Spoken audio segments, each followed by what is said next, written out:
নমস্কার, আপনারা দেখছেন ডিজিটাল বাংলা অনলাইন চ্যানেল। এই মুহূর্তে যে গুরুত্বপূর্ণ খবরের দিকে নজর রাখবো, গ্রুপ সি ও গ্রুপ ডি কর্মীদের ভাতা নিয়ে হাইকোর্টে বিরাট প্রশ্নের মুখে রাজ্য সরকার। বিস্তারিত জানুন।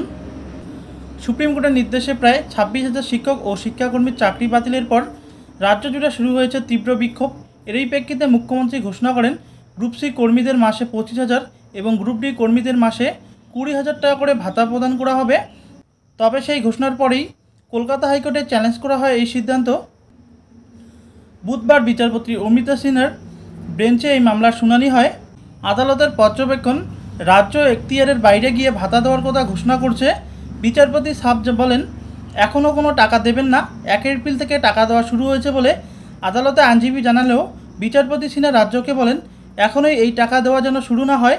কী করে এত তাড়াতাড়ি টাকা দেওয়া শুরু হয় সেই নিয়ে প্রশ্ন তোলেন বিচারপতি। প্রাথমিক পর্যবেক্ষণের বিচারপতি বলেন, আবেদন নেওয়ার পরে তার কিছু পদ্ধতি আছে, এত তাড়াতাড়ি কী করে দেওয়া হয়, এখনই কোনো টাকা দেবেন না। প্রসঙ্গত, এসএসসি কাণ্ডে চাকরিহারা সকল শিক্ষাকর্মীদের মাসে মাসে আর্থিক সাহায্যের কথা ঘোষণা করেছেন মুখ্যমন্ত্রী মমতা বন্দ্যোপাধ্যায়। সেই নিয়ে বিজ্ঞপ্তিও জারি হয়েছে ইতিমধ্যেই। এই মামলার পরবর্তী শুনানি হবে বৃহস্পতিবার। আদালতের পরবর্তী নির্দেশের দিকে তাকিয়ে রয়েছেন চাকরি হারানো হাজার হাজার কর্মী ও শিক্ষাকর্মী। চাকরি হারানো কর্মীদের জন্য আর্থিক সহায়তা দিতে চেয়ে রাজ্য সরকার একটি মানবিক উদ্যোগ নিলেও তা নিয়ে তৈরি হয়েছে আইনি বিতর্ক। হাইকোর্টের পর্যবেক্ষণ এবং কঠোর প্রশ্ন রাজ্য প্রশাসনের সিদ্ধান্তকে আরও চ্যালেঞ্জের মুখে দাঁড় করালো। আগামী শুনানিতেই পরিষ্কার হবে এই ভাতা প্রকল্পের ভবিষ্যৎ।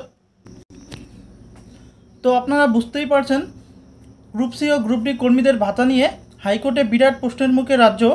তো আজকের ভিডিওটি এই পর্যন্তই। পরবর্তী কী আপডেট আসছে অবশ্যই আপনাদের জানাবো। ধন্যবাদ।